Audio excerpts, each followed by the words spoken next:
Welcome to the Pro Aging Podcast. I'm Steve Gurney, founder of the Positive Aging Community. We're excited that you can join us for our interactive discussions with pioneers and thought leaders on a wide variety of topics related to aging and longevity. We're able to bring these discussions to you along with copies of the Positive Aging Sourcebook thanks to the support of our Positive Aging Community champions. Visit proaging.com to connect with them and find hundreds of resources. Intentionally reviewing, managing, and growing our network of friends, family, and outside providers is essential to our future planning. It can be empowering, it can help us be prepared for the future, it can be fun, and it can also save us money. Today we had a discussion with Glenna Crooks, who's author of the forthcoming book, Longevity Pioneering, Building Your Village, that explored the value of managing your networks, specific ideas and approaches to improve your health, personal relationship, family life, and people just like your family, income and career opportunities. So let's jump into the great discussion with Glenna Crooks.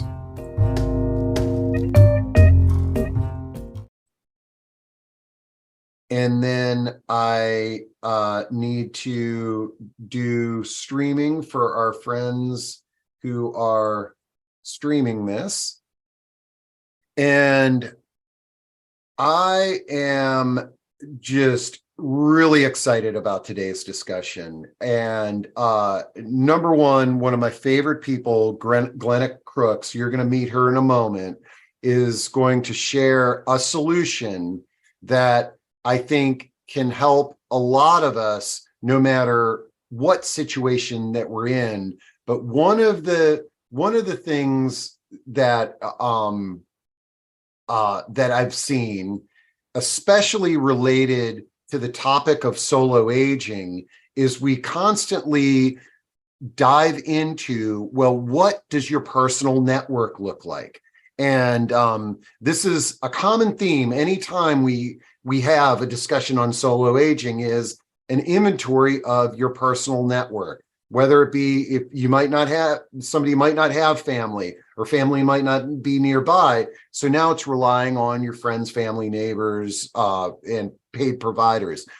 But what I've discovered in having dozens of conversations about building that network is there's very few people that have actually taken an inventory of their network and even just written it down in a notebook or documented it and shared that with other people in their network and really strategically thought about it.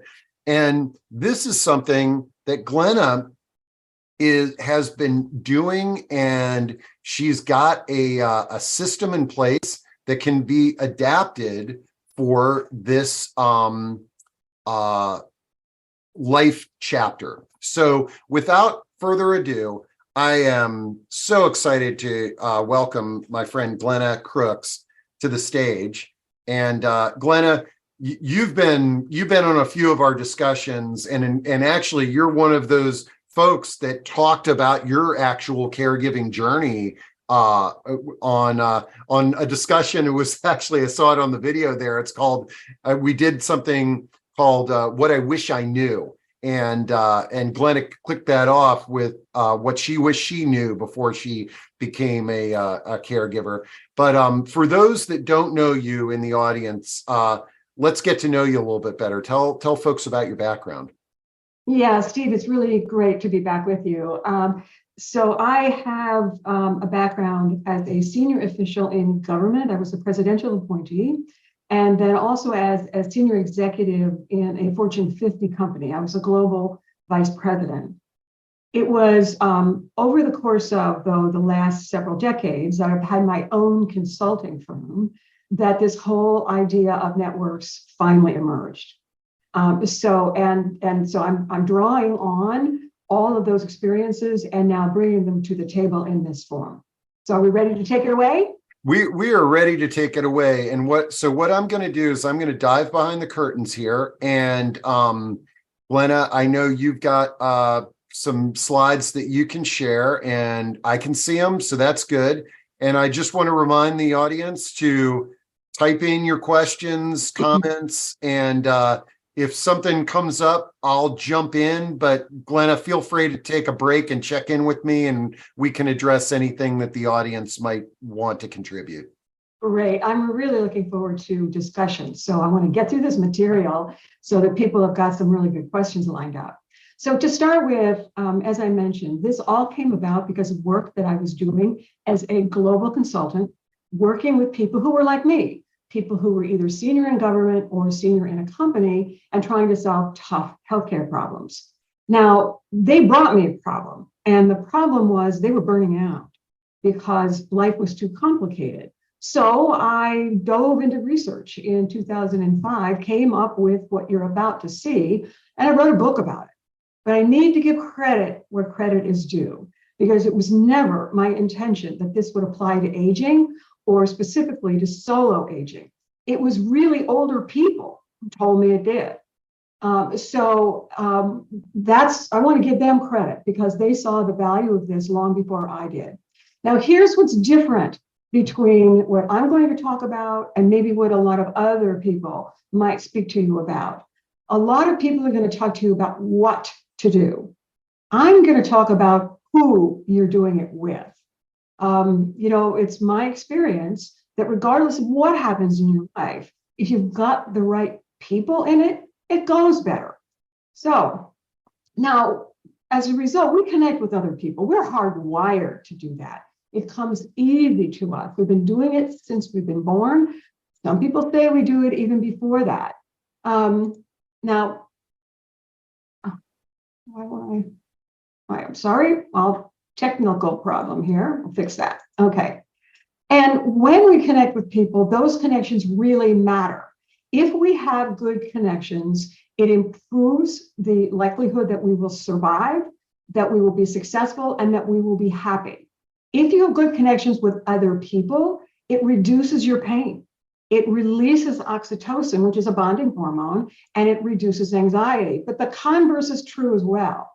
If your connections are poor quality, it will interfere with your sleep. It'll raise your blood pressure. You'll dump out more stress hormones into your body, and we know that's not good, especially if you're aging. Bad connections also predict depression and chronic illness and shorter lifespan.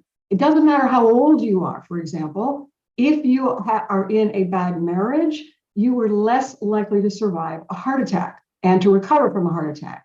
And loneliness, as we're recently learning, is worse than smoking 13 cigarettes a day, being obese, or having alcoholism.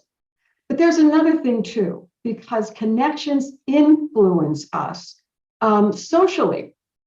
In fact, obesity, smoking, binge drinking, depression, suicide, violence, these things travel in a network just like the flu.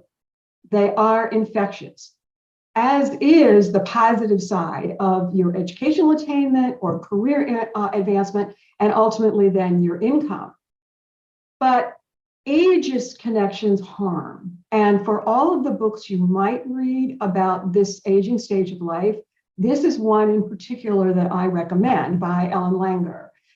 She did some research. She didn't publish it for well over 10 years because she was concerned about people and how they would react to it. But what she did was take very frail elderly men who could not live alone and brought them into a retreat center for about a week and had them live as if it was the 1950s, which for them was the peak of their health and the robust life that they had lived. She thought that maybe after a week that it would change some of the biomarkers of aging. Turns out it only took one day. There's one study I do want to talk to you about, though, because my claiming that priming is going to accelerate age-related decline might be the first time you're hearing this. So here goes. This was one particular study. It happens to be one of my favorites. They brought people into a room alone, asked them to just read a list of words. Some of these words were neutral: dog, cat, house, elephant, things like that. Others of these people read a list of words that were the negative stereotypes of aging: senile, demented, frail, forgetful, and then leave. The experimental measure was once the person left the room and walked down a long hallway to the elevator, how long did it take? Unbeknownst to them, someone sitting in the hallway who appeared to be reading a newspaper actually had a stopwatch. The result? The people who read the age-related negative stereotypical words walked more slowly. But here's the punchline. The research subjects were college students in their early 20s. Now, if we can prime a 20-year-old to act old, imagine what it's doing to seniors today in things that are said to them or things that they even say to themselves. Now, the thing about these connections is that they cluster, and they cluster as networks. We're going to talk a lot more about that in the coming couple of slides. But there's another thing that's really important. In my research, and I will say also in my own life, networks are always mismanaged and they are never optimized. Now, I'm not pointing fingers at anybody, by the way. This is true for me too. And there are reasons why we don't do this. Now, the first is that we have very selective attention. Here's a study that's related to that. I like this one too. Harvard students were given a blank sheet of paper and 3 minutes to draw a Harvard yard. Not one of them did it accurately. Now, in reality, there are objective maps. I'm sure that the students studied those before they came to campus, and they know them well. They could direct another person around, but none of them drew the accurate version. What they did was drew the version that fit their life.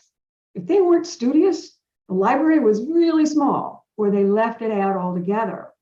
Where they socialized, whether that was the dorm or the local pub right off campus, that was bigger than in real life. Well, we're the same way with our connections. We focus on the people that we're dealing with in the moment or that might be dearest to us that we think about often. We don't think about the whole of those we connect with. But here's another reason. We've got some flawed tools at our disposal. Now, granted, having an alphabetical list in the old telephone books we used to get delivered to our homes, or now having the electronic version is better than nothing. But it's alphabetical. It doesn't really tell us anything much about these people. It doesn't help us to think about and organize them in a different way. The other problem we have is that we don't have very accurate media models. My doctoral dissertation, for example, was on the role of the media, particularly the entertainment media, as a health educator. So I've been watching the media ever since. Now, this image that you see here is a mind map. You might have seen something like this before. It is a way of displaying data. It's, I think, better than a list. And even better than an alphabetical list because it shows relationships. These are the characters that are shown in the film. I don't know how she does it. Focusing on Kate, the main character. Kate was played by Sarah Jessica Parker, and in the movie, you see 35 of her connections displayed. Now, the theme is, how does she do it? Well, let me tell you something. The real life Kate, a woman who is married, has 2 young children, and a career, actually has 10 times more connections than Kate is displayed to have in the film. Well, there's one more slide I'm going to talk about, one more reason. And then, Steve, I'm going to stop and ask if maybe any questions or comments have come in, or if there's anything you'd like to reflect on. And it's this. We and our brains are living in different centuries. Now, you might live here on the left-hand side of the picture in a place like Chicago, or if not Chicago or another even larger city, even small towns can be pretty big these days as compared to the picture that you see on the right-hand side, which is a 14th century Irish village. Now, you can find a village like this in any part of the world where people have congregated to live together. You will notice that the housing and the buildings are very close, and there is a wall surrounding it. This has been the case for villages until the Industrial Revolution. And even as you know, within some larger cities today, many people live in smaller enclaves, just like this. Well, that is where our cortex lives. That part of our brain, the part of our brain that is listening to me right now, that planned your day and is thinking about your weekend and is helping you to organize your life and your work, that part of the brain is stuck back in that era. So Robin Dunbar described this really, really well, and his research is documented. We can only handle about 150 people. That was the population size of those villages. Our brains have not evolved beyond that point, but I have a way to help them do that. Steve? Okay, wow. You really set the table nicely for this discussion. And a few observations is that number one, as we were brainstorming what to call this discussion, it was your suggestion is building your personal village for solo agers. And as you started talking, I was like, I should have said, we should have retitled this Building Your Personal Village for Solo Aging and Aging in Place. Is that because these are the two areas where I see crisis will have occurred. Like a lot of the calls that I get from adult children are, I'm coming in to help my mom stay at home because she doesn't want to leave, but I don't know who any of her friends or connections are. And, what does that adult daughter do? She just, gets the source book, and now she's paying for providers to come in, 40 hours a week or whatever it is. Whereas, mapping out this network of support in advance can be so beneficial. And I'm glad you said something about none of us manage this well, because I think there's people that are very good at building the network, but understanding it and communicating thoughts and checking in. Our discussion earlier this week was with one of our panel members was finding out that somebody in his network passed away, like I think 9 months earlier, and because he wasn't connected, he had no way of knowing it. He read about it in online. So I need to shut up, but keep on going, Glenna. This is awesome. And folks, if you've got anything to add, just drop it into chat. So what I'm going to do today is I'm going to update your operating system, your Cortex operating system. It's living back in that 14th century village, and it's got to live in today's modern cities. So it's going to be important to see if we can just kick this up a notch or two or more, so that you can live the sort of solo aging life that you have in mind. Now, there are two parts then to what I'm going to talk about. The first is I'm going to show you a way to organize all of the connections that you have. I promise you, this is very intuitive. It is very easy to understand. The youngest person that we have ever worked with was 7. If a 7-year-old can get this, I am sure that everybody on this call and all of the people you're serving can get this as well. So we'll hear about the two networks, and then we'll talk about what this means in terms of planning for the future. Now, just a bit about where these organizing frameworks came with. I have worked with well over 500 people, ranging in age from that 7-year-old to an 87-year-old, although that person is in our longitudinal study and she's currently 93, and identified 7,000 distinct kinds of people that you could interact with, connect with in the course of a lifetime. Now, nobody will have all, but you'll have many of them. And I'm not going to give you an alphabetical list. I'm going to show you how to organize those into networks. Now, there's two big groups of networks in this organizing framework. The first one I call event networks. Now, I hope this makes sense. You've had some of these life events, I'm sure. Some of you recently might have done estate planning, for example. You've also had some of the health events that I've listed here. This is by no means an exhaustive list. Maybe some of you had a hip replacement. I'm going to show you something about a hip replacement in a little while, and the episodic event network that helped you. When you have an event like this, people come into your life to help you out. And then when the event's over, they pretty much leave.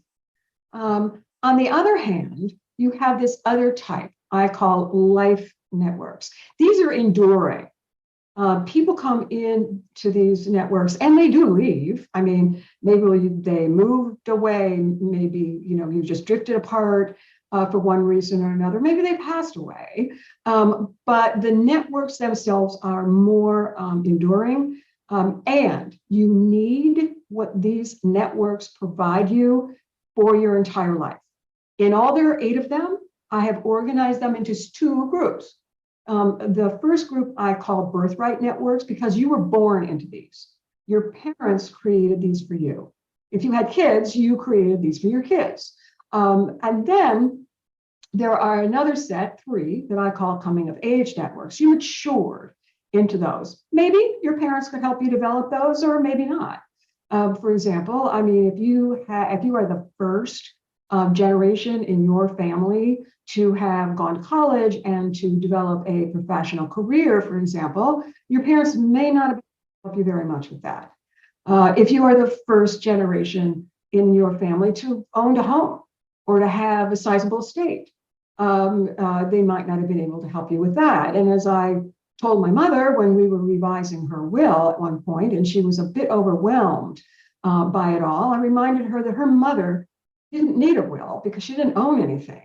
So, her life was much more complicated than her mother's. And so we had to pay attention to those aspects. I'm going to talk about each one of those now. So first is the family network. And as you see here, these are a list of the subgroups within that family network. So your family of origin, the one you were born into, your family today, and I know that there are both solo agers as well as service providers on the call today. So a solo ager might not feel like they have a family today in those terms, although they may. It may be a Golden Girls family. So it's whoever you consider your family today, usually, but not always, living in the same household or at least very, very well connected as you would be with a college age kid, for example. Former family apply to those people who were either married or partnered before, or they have a current partner who was married or partnered before, because those relationships and connections often trail into the current family. But then here's one where solo agers may have or can look for, and that's the people who are just like family.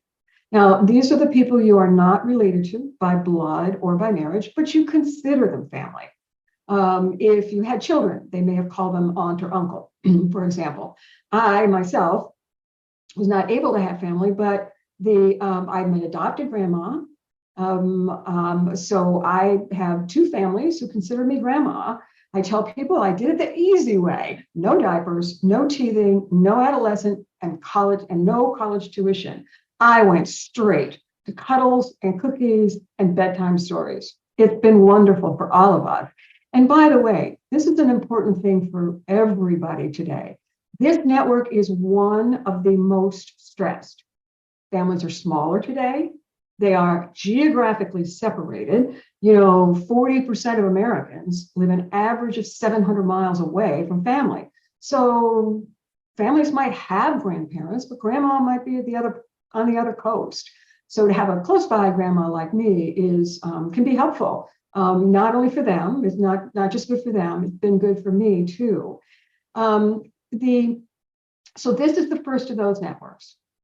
The second of those networks is your health and vitality network. Now, most of the people that I list here, you might agree belong in this network. There are a couple that you may question about, and that's the fitness and the appearance group. When you're organizing, there are some people who split and some people who lump things together. I have included health and vitality all together in one network because of how they are interrelated. But I want to make a special comment about appearance. What we know about appearance is that it is really important. Attractive people make $250,000 more over the course of their lifetime than unattractive people. Attractive children get more breaks from their teachers and they get better grades. College students who are attractive get better grades. Faculty who are attractive get better ratings from their students when students do ratings. And if you don't believe that this is true, then I invite you to go back and watch. I'm going to block on her name. Britain's Got Talent. And the woman who said she wanted to be an opera singer, but certainly didn't look like she fit the bill. One of the things that distresses me when I monitor social media and I'm engaged with people on social media is the number of older people who say they don't care about their appearance anymore because they don't care what people think about it. I would say to them, please reconsider that, because people make a near instant judgment about you based on your appearance alone. And when it comes time to getting the help and the care that you need, your appearance can make the difference. Then you have an education and enrichment network, schools, elementary schools, high schools, the colleges, the people and the educators who prepared you for your adult role and your adult career. But then the arts and clubs and affinity groups and hobby groups and so on that you might be engaging now in your later years. Social and community network, which includes all of your friends, any family friends, friends of friends, neighbors, friends of neighbors, anybody that you gather with. Sort of think of this as the way that that water ripples out when you toss a rock. Every part of that ring gets bigger and bigger and can connect you with more and more people. And by the way, knowing some of those people is important. You see, you and your friends tend to have the same information. If you really want to learn new things, you've got questions, and then what you need to do is ask your friends if they have friends that you don't know, that you can connect with to fill in those gaps that you might have in your life. This is where community groups and online groups fit in. And here's where I put governments, because our local and state and national governments provide an infrastructure for us, which makes our lives either easier or not. They're the ones who develop the mass transit systems and determine whether or what the zoning rules are going to be and whether we can build a small tiny house on a piece of property, or we can put a granny pod in our backyard. So that's that aspect of that network. Then the spiritual network has two major components. The first is the religious congregation, its clergy, its leaders, and its members, whether those be people in the choir, or in the case of some congregations, people who also provide services. Some congregations provide mental health services, for example, or daycare, or even retirement community type activities as well. And then the second group are those groups or others you engage in to do something that you consider spiritual outside of those formal congregational settings. I have a friend, for example, he hikes with a group of people. He considers that a spiritual experience for him, being in nature with other people for the better part of a beautiful day. I have another friend who rocks babies at the hospital. That's what she considers an expression of spirituality, something meaningful for her. Now, if you were in the work world, you have a network of colleagues, you knew customers, maybe you interface with government regulators or other people outside your company, like the press.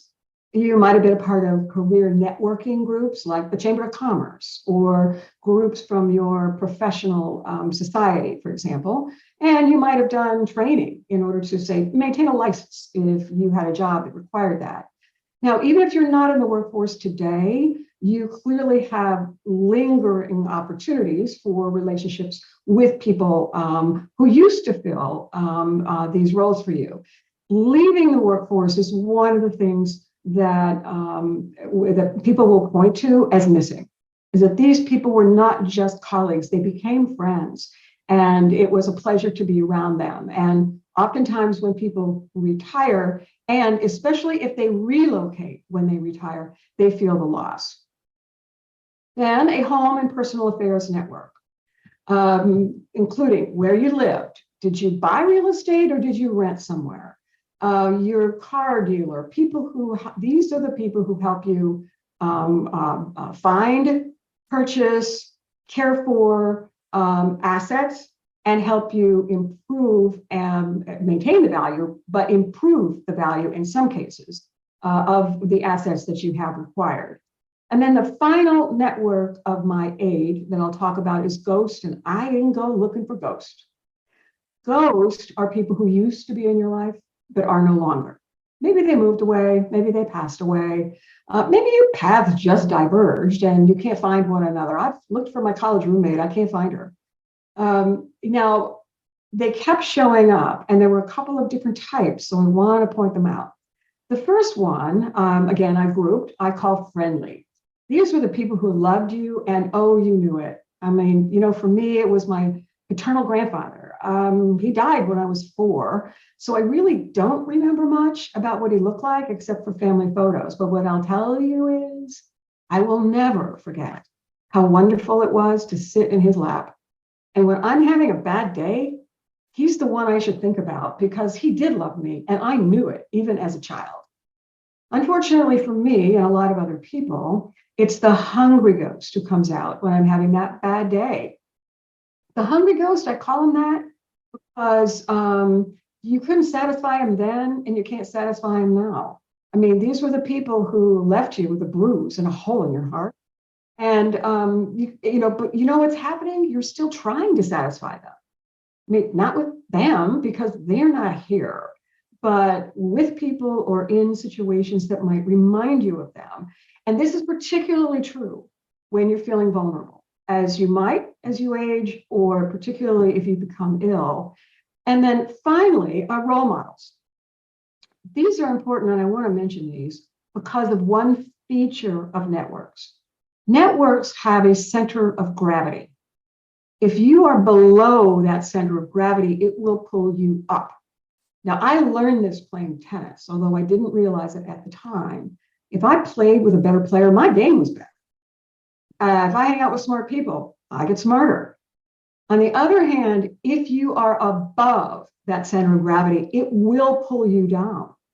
So if you are currently in networks where people are ageist, where they are unfit, where they are depressed, and so on, even if you are an optimistic, let's do life kind of person, it will eventually pull you down. This is an important part of understanding the networks that you are in and the quality of people in them.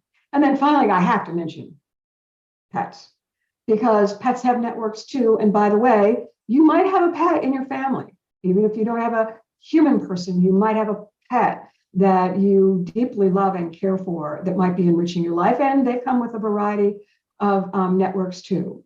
We're about to dive into the planning part. So I'm going to stop here and ask if I see some comments in the chat. Oh yeah, no, some things are hopping here. I'm going to first go in the Q&A because this came up earlier here, and I think it's a great question. And that asks, where do you find a list of young families who would like to adopt a grandparent into their family? And Annette, in my neighborhood, a few streets down, there is a family that accidentally sort of stumbled into a relationship like this, and but I'm curious, Glenna. I just want to make sure you've got this on your radar when we kind of open the discussion on finding sort of that intergenerational relationship, and where folks can identify that. You can do this formally and or informally. I do know, and Steve, perhaps we can find the link and provide the link. There is a matchmaking service for seniors and college students. Mm-hmm. There's a bunch. Yeah, there are a bunch of those. I met mine at church, and also I currently live in a duplex. Because of COVID, I got driven out of the city of Philadelphia, and there's a young family who lives in the other half of the duplex. So their grandparents are pretty far away. I've not stepped in any formal way, but I have served as kind of a surrogate role. So when the baby was born, I cooked a lot of meals, and I think, and when they're outside playing in the yard with the baby, I go out and play some too. So that's a more informal way, but the opportunities are there once you open your eyes and you look for them. What's important is that you all get along. So aside from a matchmaking service, I think it's just being outgoing and reaching out to people. But I want to talk about the planning because we still got a lot of ground to cover. So there are going to be 3 major steps in planning. The first one is that you should become aware of all of your connections. Now, what I did in going through the groups in those networks is to prompt you to be reminded of the people who might be in each one of not only the networks, but the groups within the networks. I cover a lot of that ground in my book in a lot more detail. And what you will want to do once you have some sort of and there are a couple of ways you can do it. Let me show you this.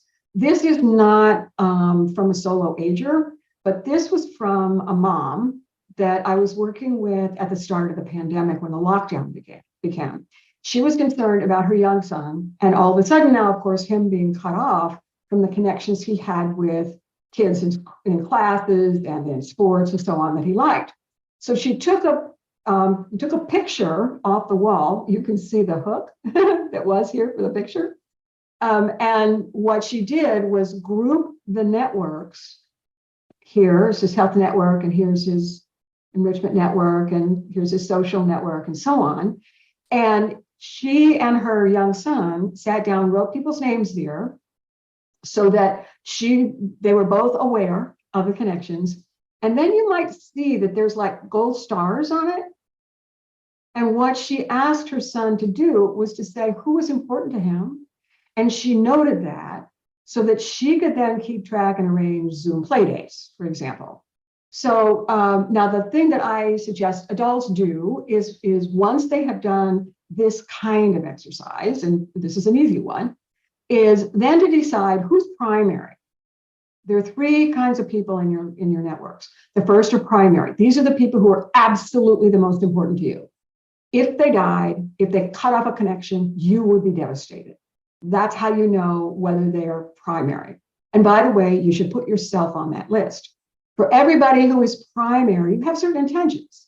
Like for yourself, you want to be healthy, right? You hire people to help you do that. Doctors, nurses, coaches, maybe fitness trainers. Maybe you've got a buddy who's a walking partner with you. What's important is that you know who they are, and also that they know how important they are in your life, and that they know what it is you want, that you're communicating with them. And then everybody else is transactional. So that's the Uber driver and the clerk at the store and so on. Now, this is not meant to be discriminatory. I mean, they're human beings. They deserve respect. But it does mean that they're less important. They are more easily replaced than somebody who is support in your network. and they are far more easily replaced than anybody who is primary. So this tells you a little bit about where you want to spend your time. Now, the next thing then you need to do is take a look at how's it going for me? I mean, what is it that I want and I need? Is some important person missing? 70% of adult Americans do not have an up-to-date will. To me, that means either they don't have an attorney or they don't have the right one. Because if they had the right one, that attorney would check in with them at least every couple of years and say, hey, has anything changed? Do we need to update your will? Because the attorney is the expert. They are the support system for you. You're relying on them. And if they're not providing you with that support, you need to reconsider whether they're the right person to be in your life.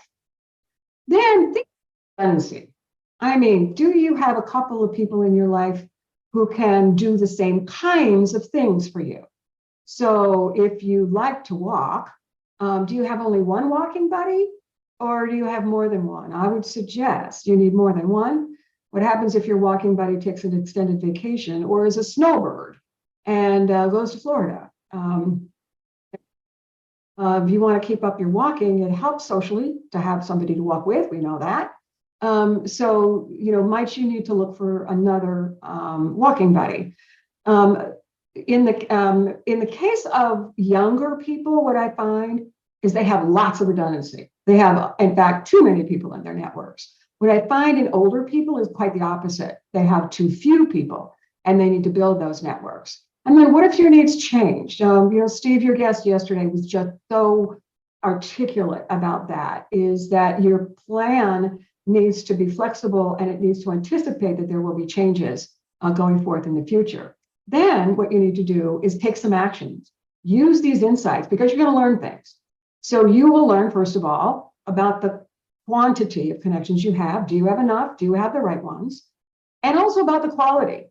Like I would suggest, if you are a solo ager or anyone in this space, and you have done a map such like this, you might go through and take a look and see who aligns with your values and who doesn't. Who is ageist? How many ageist people do you have in your networks? If you're trying to maintain your weight, who's overweight? Because we know obesity spreads like an infectious disease.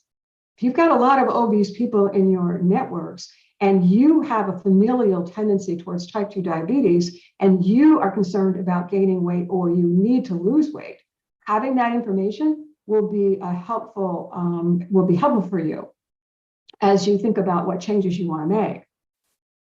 Now, from here on, I'm going to show you some more mind maps. And so I want to stop to talk about the tips and the tricks and the cautions that I have. So I want to pause for just a minute and talk about mind maps in general and about, let's go with this one in particular. You are the center of your own, your own universe of network connections. This is an actual person. Her name is not Janet. Everything here has been blinded to protect her privacy. She is not a solo ager, but close. She only has one currently living child. And so I've mapped out who's in her family network, her health and vitality network, her education and enrichment network. She's taking college courses. This is the 87-year-old I was telling you about, who's now 94. Her spiritual network, her social and community network, and then her home and personal affairs network. When her granddaughter saw this, she said, look at all the people grandma has to manage just to have a house. All right. Now, once you have data arrayed like that, there are some things that you can then do. So the first one is, this is valuable for this woman just to know this for herself, because she did it before we did this exercise.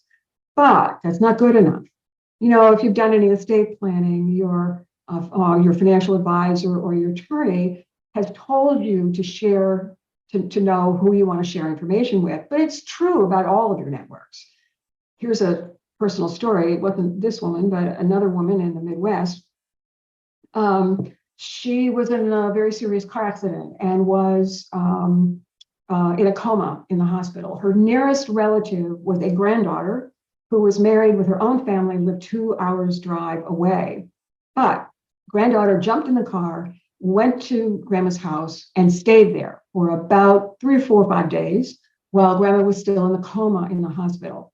The granddaughter tore that house apart looking for an address book, a list, anything, a greeting card, anything that would have come from one of Grandma's friends so that she could find the support for her grandmother. She tried everything and couldn't find anyone until she remembered that Grandma was a lifelong member of the Methodist Church.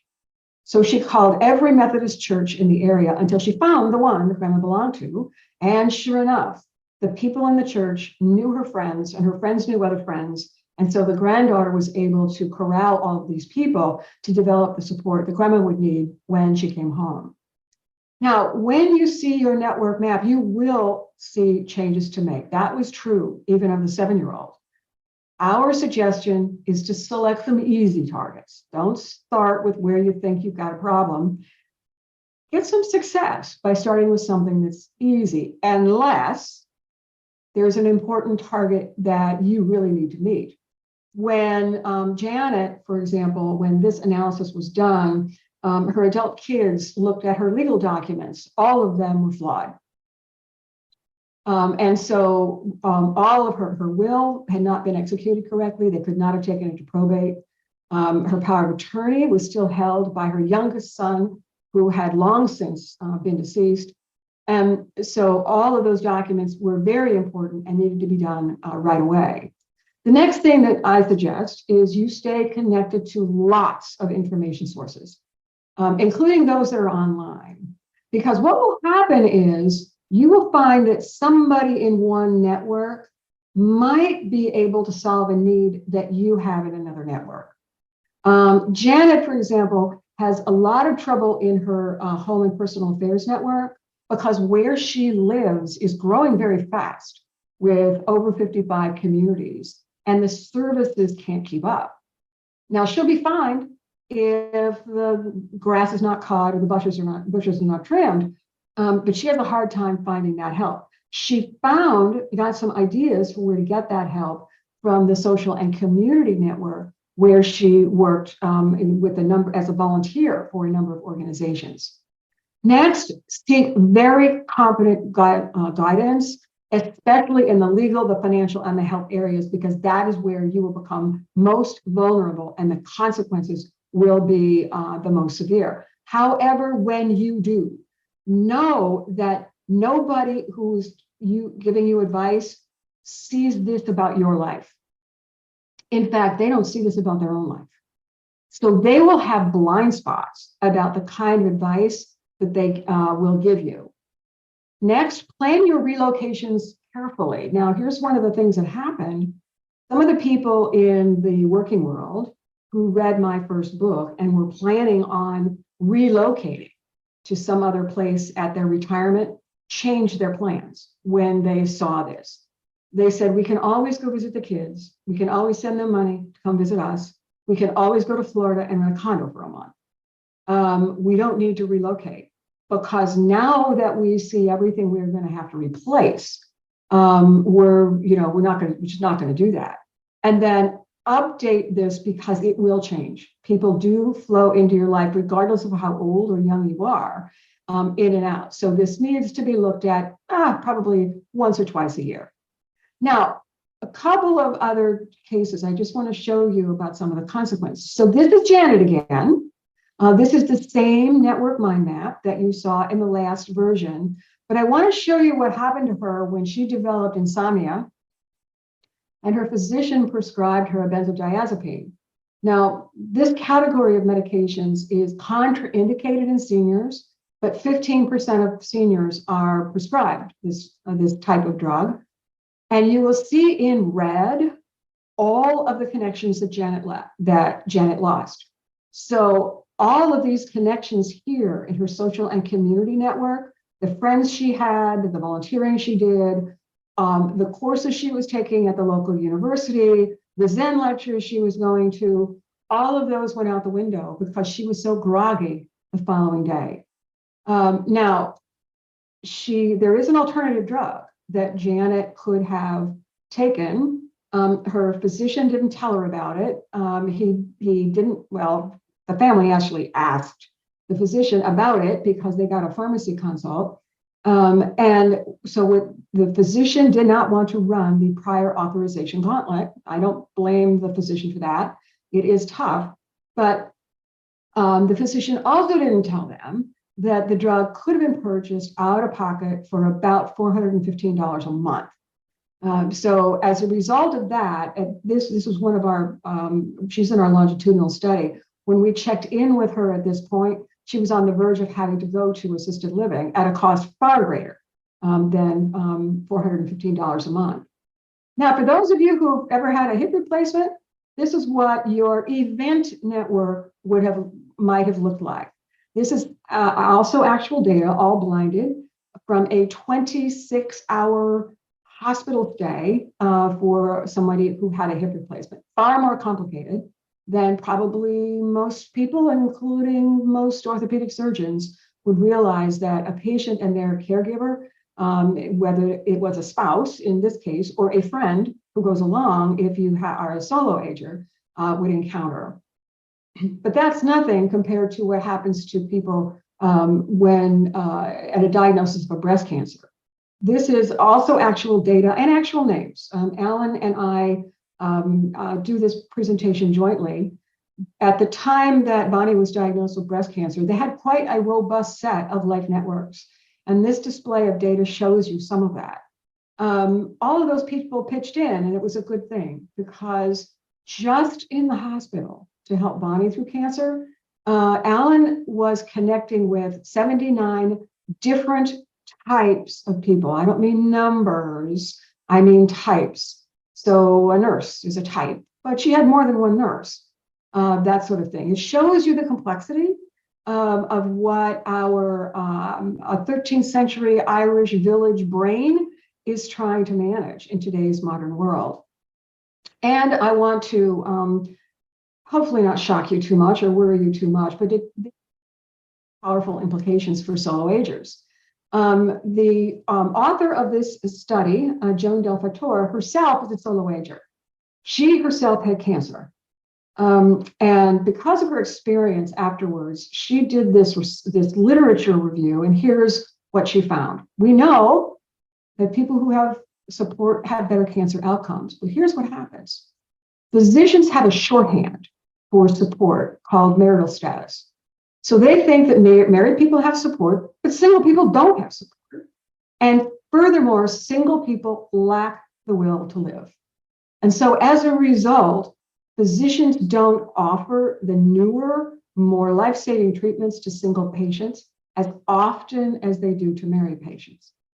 Now, given that today in the US, single adults outnumber married adults, this is a code we've got to crack. We can tell our clinicians or others that are supporting us about that as a way of leveling the playing field, so that at least within the healthcare settings, perhaps within some others that have not yet been studied, that we can get the kind of care that solo agers need. So I hope that I have upgraded your Cortex operating system to version 2023, that with this organizing framework, you can get a start. With these steps, you can get a start. And if this is not enough, I make an offer to you.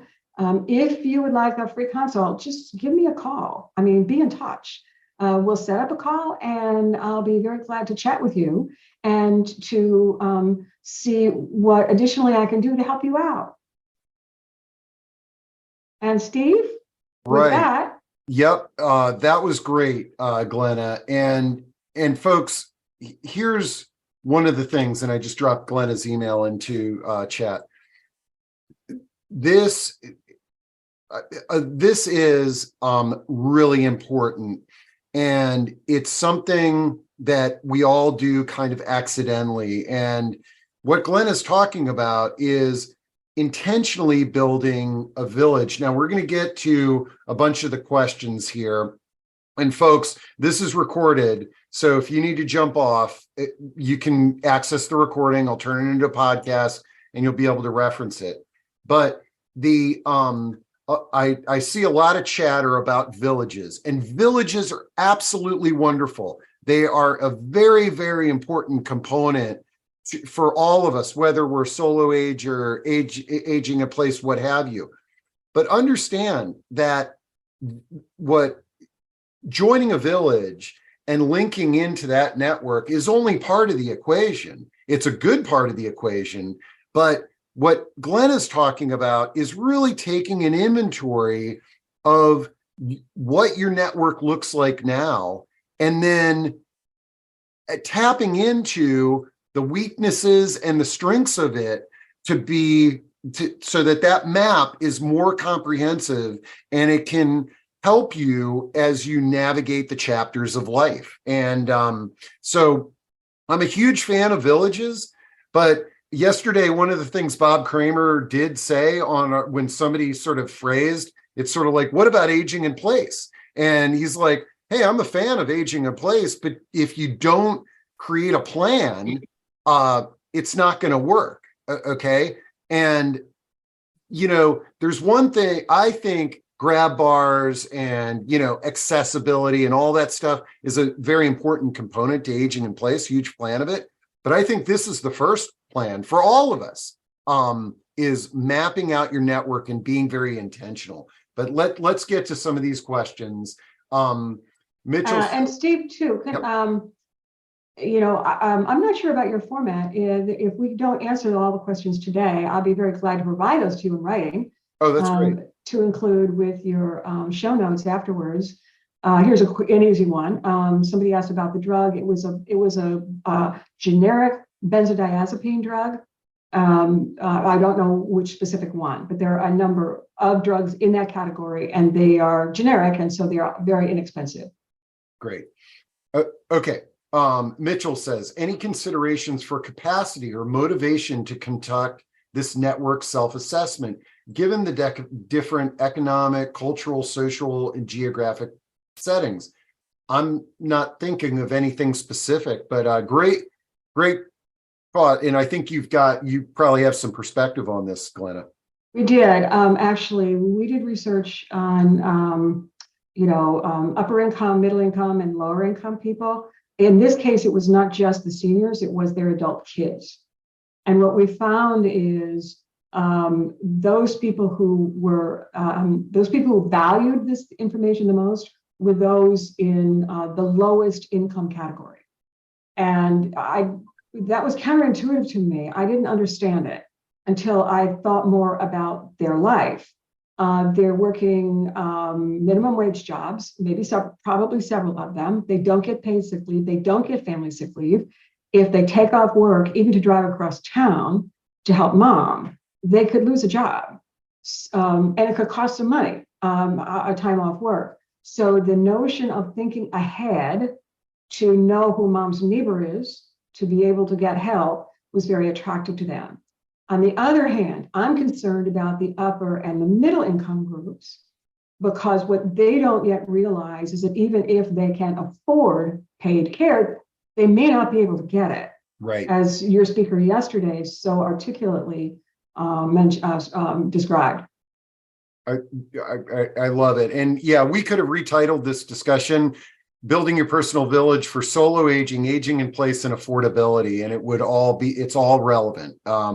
Okay, Esther, who actually, I'm delighted that she's joined us for the last two discussions, because she's going to be featured, I believe, on the 20th of April.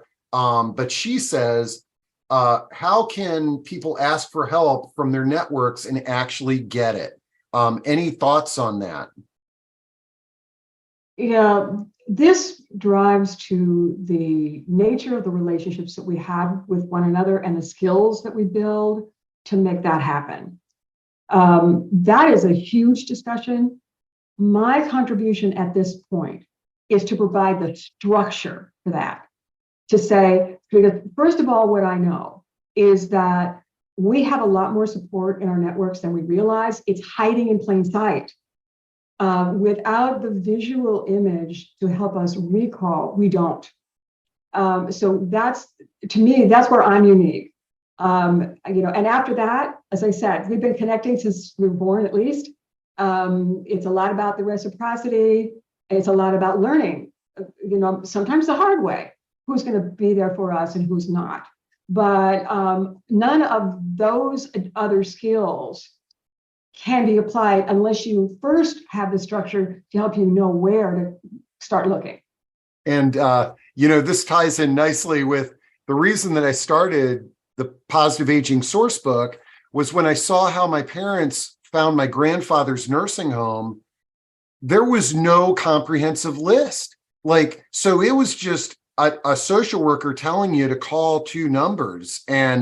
But the beauty of what we're talking about here, folks, is whether you put post-it notes on a wall or use a notebook or you create the matrix and the map like Glenna showed you, now you know what resources you have.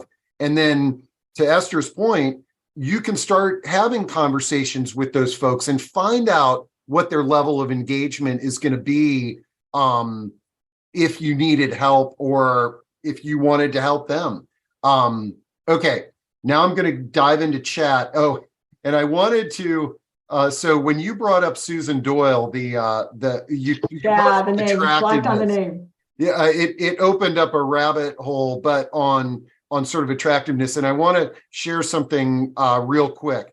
I am a huge fan of this ad campaign here. It was done by Dove, and you can see on the screen, gray, gorgeous, withered, wonderful, flawed, flawless, fat, fit.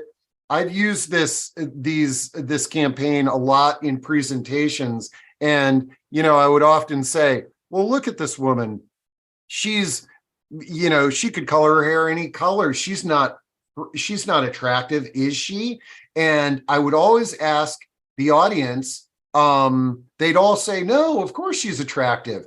And I was like, well, what makes her attractive? And unanimously, it's her smile.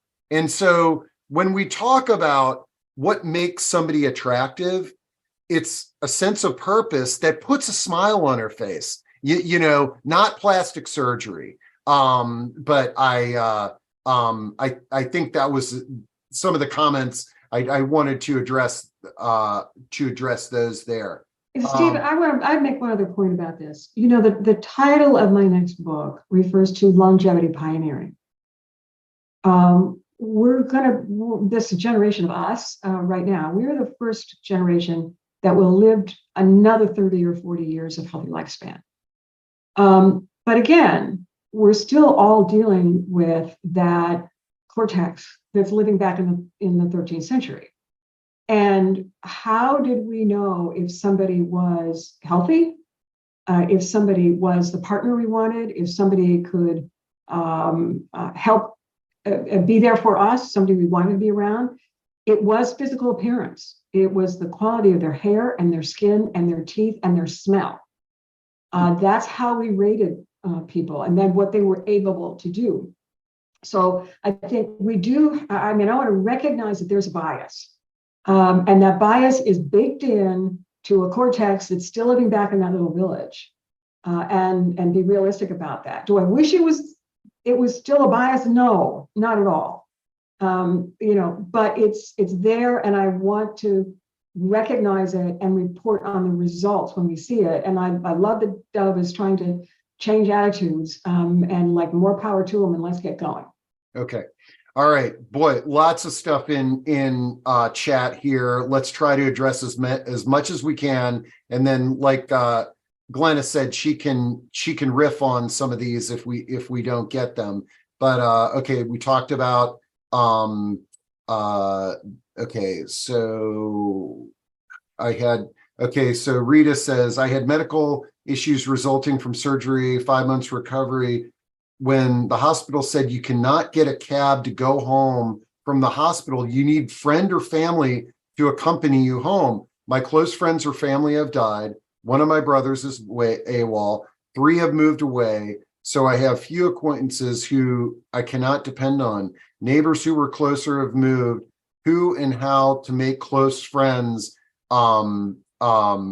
is what I'm hoping to create. How do I go about this?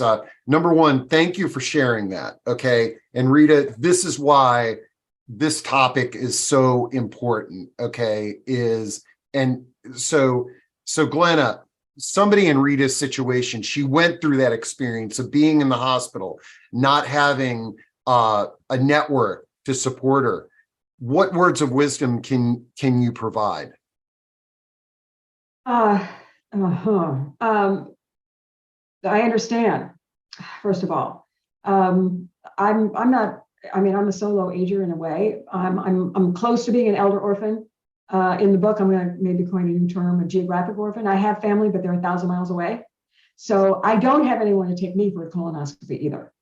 And though, in healthcare, we understand that is starting to happen. Steve, as you know, I'm developing a digital application for this. And when we spoke to hospitals about this, the hospitals were very keen because here's this is a preventive thing. I'm afraid, I'm sorry, I can't help, that person who commented in the chat.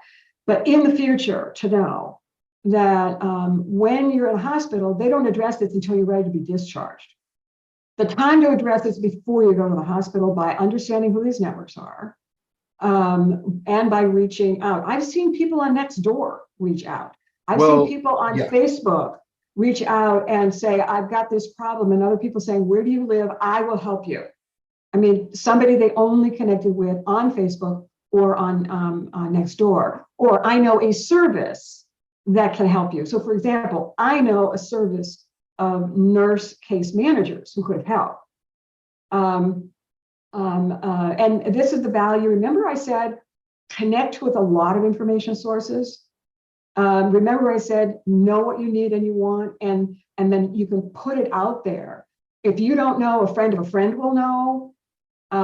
That's almost gossip level communications that have benefited us forever as human beings. Now we can do it in much more technology communications enabled ways.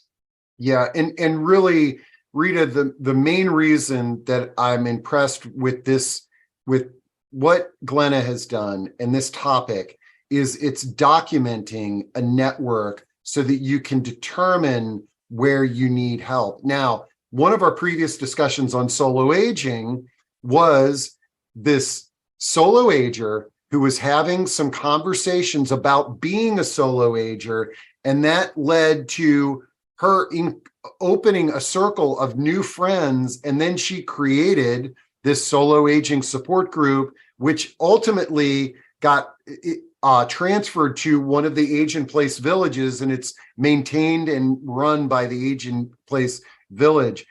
My thing is, we've got to have these conversations. We've got to do the documentation before we have these healthcare incidents.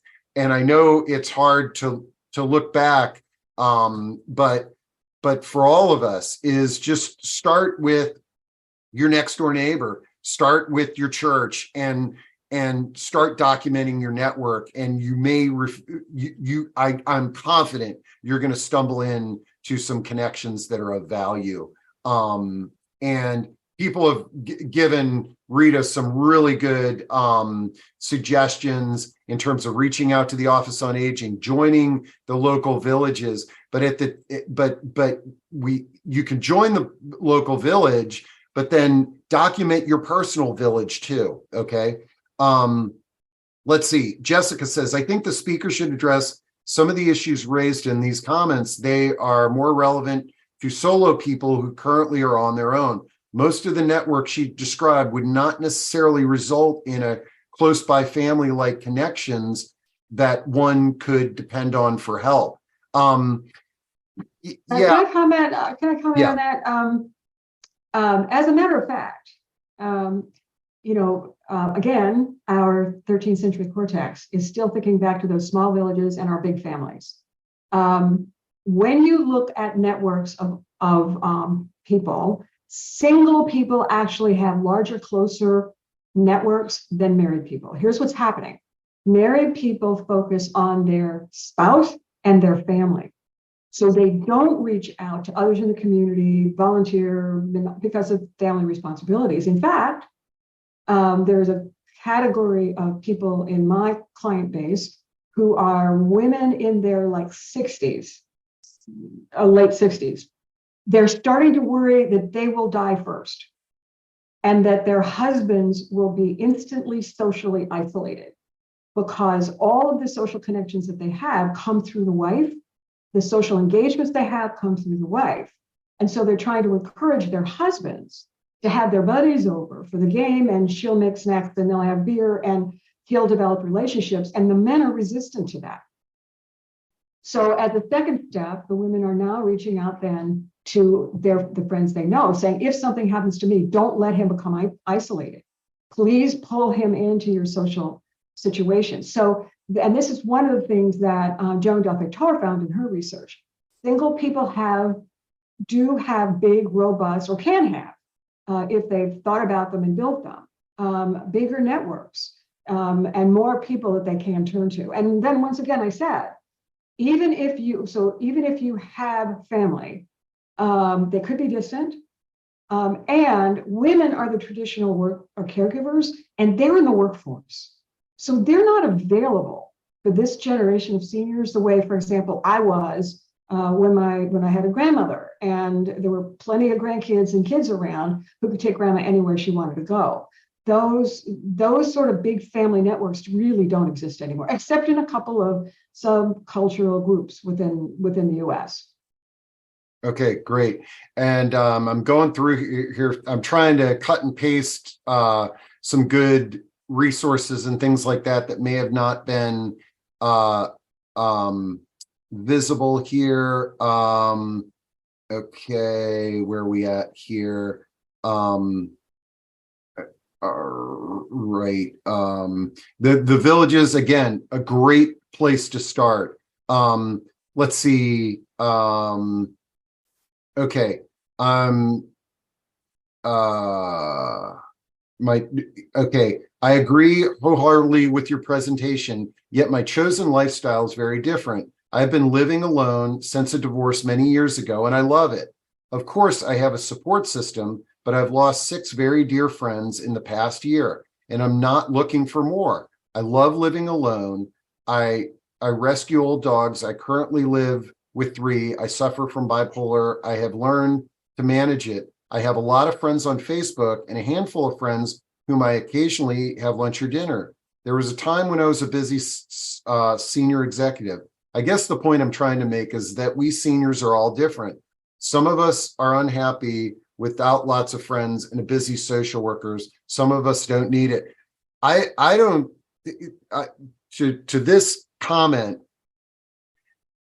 each map of what we want and the support we want is customized and different to each of us.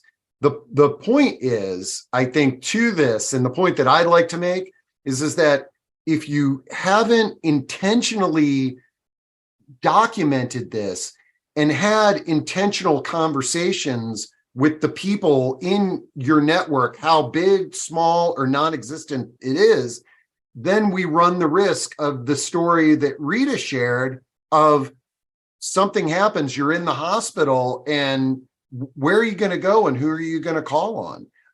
Yeah, if I could comment on that, Steve, to me, it's very clear that some people in your networks will be your friends, but not all. You may not need a large, robust social network of friend type people, but you might need, well, if you have a house, it takes a minimum of 20 people to maintain it.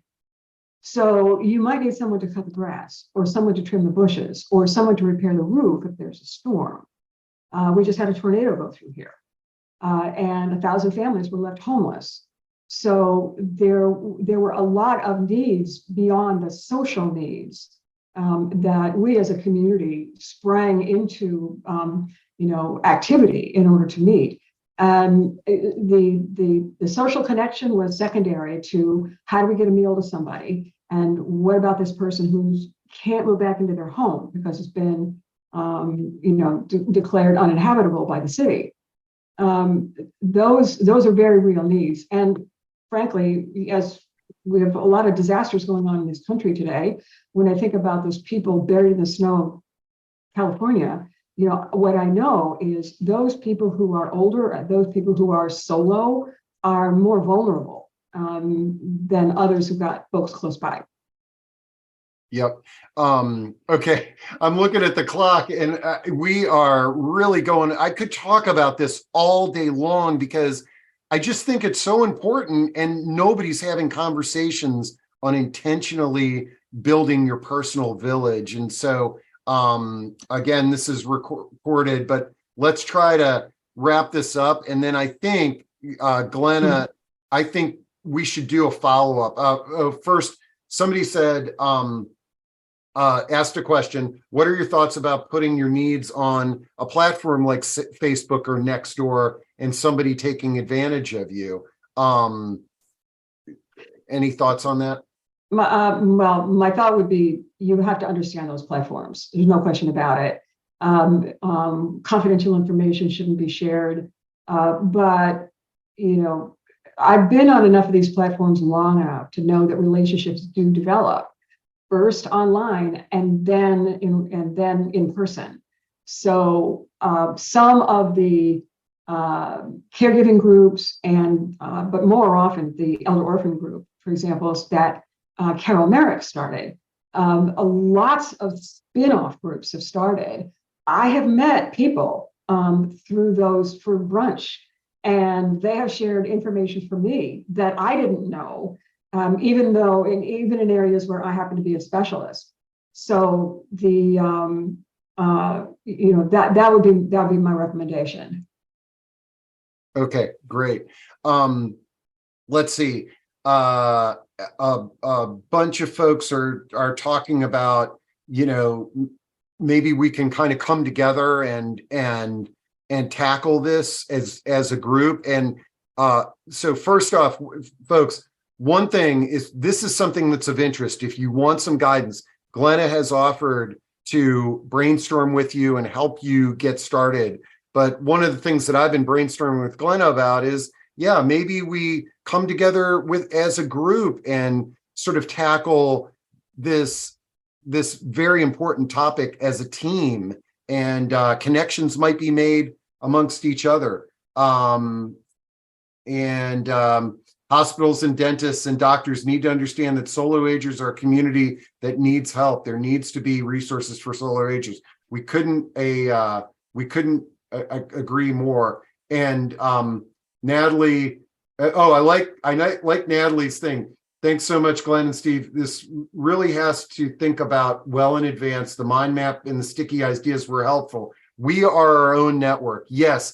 The thing that I love about solo aging discussions is, in general, they are empowered individuals that are trying to take charge of their own life no matter what happens. The folks that tune in to these solo aging discussions want solutions and want resources and want to be in charge, versus folks that may be more dependent on their supposed network that is out there. And folks, especially you all with a lot of kids, I know you're probably not on this call, but the people that are out there, that the calls that I get from adult children that are just sort of like, my mom and dad didn't tell me anything about anything, and now I am left picking up the pieces. And I don't think that's what any of us with families would intend to do or to put on our families. I'm totally babbling incoherent. Somebody asked, Glenna, do you have any books on this topic that you recommend? I did put the one in there earlier on it. I'm not sure which topic you mean on networks. Yeah. Actually, mine is, there's nobody else has created a framework like this. As I said at the beginning, I set out to solve a problem of overwhelm among working people. I looked at everything, and couldn't find anything. I fell into this. There's a backstory we don't have time to tell right now. So it was something of a miracle that this all came together. But this whole configuration came about from my work with over 500 people, as I mentioned earlier on, and this structure. Now, by the way, this is not, I encourage you, kick the tires, try to punch holes in it. If you don't like my 8 networks, you think there's 5, reorganize it. But based on my work, and also I'm a broadly based social scientist in the sociology, anthropology, psychology, and so on, each of these networks does have a function. And you need these as a human being. But if you think that there's 4 other kinds of ghosts, go ahead and create them. Experiment with them, see what works for you, and please tell me about it, because every story I get from someone is a story I can use to help people in the future. For those of you who wonder about the healthcare profession, we sat down, Alan and I sat down with Bonnie's oncologist, and we showed him all of their networks and what Alan had to manage for Bonnie in the hospital. He was shocked. He had no idea.